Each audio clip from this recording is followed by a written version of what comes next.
20 acres. We farmed at 20 miserably for a year, and the other 3 people took off, and my wife and I kept going.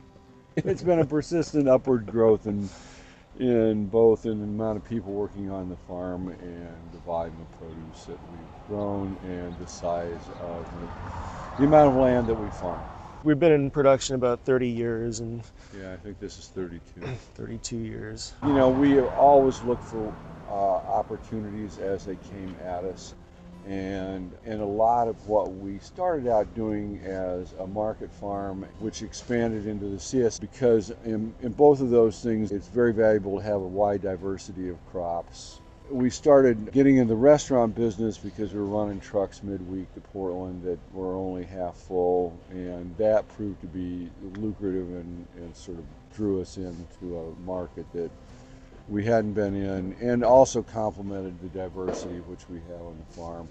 The farm stand just grew out of a desire, well, to one, to have a farm stand, and I was in the restaurant business before I got into farming a little bit. Started Nearly Normal's restaurant in Corvallis, and so have affinity for organic vegetable from that. We have always believed that a farm lunch was an important part of our persona, and so we were cooking farm lunch for increasing amount of people. The commercial kitchen in there provided us the ability to do that. And we were also just going to do some luncheon items. The chefs that we got, people we got cooking in there, were really good, and we just let them go a little bit farther all the time until now it's a full-fledged restaurant.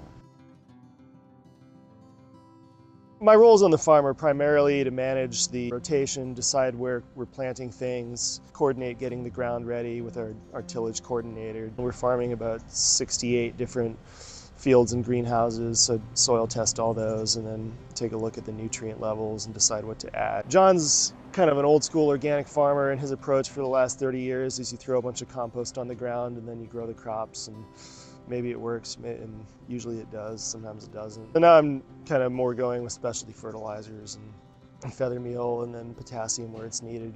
We still have a really big composting program where we haul in probably about 50 dump truck loads, and each truck load's 12 tons. Clean out some cattle manure barns around here. We clean out some horse barns. We clean out a rabbit facility. And so we're still relying on that compost for mostly our phosphorus and potassium building. The rabbit manure, we're mixing that with leaf mulch to make propagation media for the starting plants. Since we're organic, we're not using any herbicides, and we manage our weed populations both by how we prepare the ground, but then also post-plant mechanical cultivation. And then we have a series of cultivating tractors and various implements that we take through post-plant to clean up weeds. And then at the last measure is hand weeding. We'd prefer not to hand weed, but sometimes we have to. Everything has to happen at the exact right time. When you miss timing in cultivation, then it just doesn't work very well. We do very aggressive winter cover cropping on about half of the farm. We're farming about 65 acres, and we cover crop about 35 acres a year. The only ground that doesn't get cover cropped is our overwinter production, where we're overwintering cabbages or overwintering leeks. And those are the crops that provide employment for our field crew in January, February, March. We really need to keep people employed year round, and that winter production allows us to retain quality employees. We're located near Corvallis, Oregon, which is about 45,000 people, and is home to Oregon State University, which has a vibrant agricultural education program, horticulture department, crop science department, and we're getting a constant influx of students from that university. And I'm an example of that. I went to Oregon State University for graduate school, and shortly after graduation saw a job posting for this farm, and been working here for the last 4 years. And my assistant right now, my agronomy assistant, she has a degree in botany from Oregon State University. My other cultivator driver this summer had a degree from horticulture from Oregon State University. We also do a lot of collaboration with the university. The extension community comes out here quite a bit. They bring visitors out here, and it's really fun to meet these groups of educators from around the world and show them what we're doing here. We really support a lot of diverse habitat. So even though we're only farming 65 acres, our total, if you add up all the ground that we're leasing and owned, It's closer to like 160 acres, so we have 80 acres of non-crop natural habitat, and I think that supports a lot of beneficial populations. So the Corvallis Farmers Market is probably one of the first markets that we got into. Corvallis is good. It's close, it's easy. We have this junky old truck that is not roadworthy to drive to Portland, but we'll drive it to Corvallis. The Corvallis Saturday market, I think we're always going to be there. It's pretty much a staple for our farm.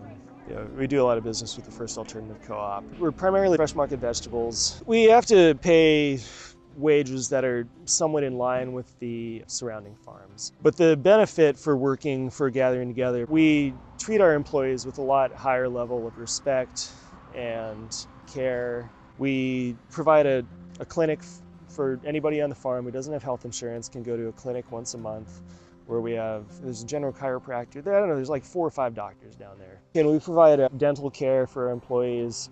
Everybody's allowed to take home as many vegetables as they want to feed their family. The idea is you feed your family, you don't feed your neighborhood. And we provide a farm snack. We call it a snack, but it's more like a hearty brunch every day at 10. And then Monday, Wednesday, Friday, we feed the whole crew with farm lunch. We're kind of like a lot more community-based than just general farms who hire immigrant labor and abuse them. We're not in that game. We're ethical people, and we treat our employees with respect and care, and it's sort of how we differentiate ourselves as people.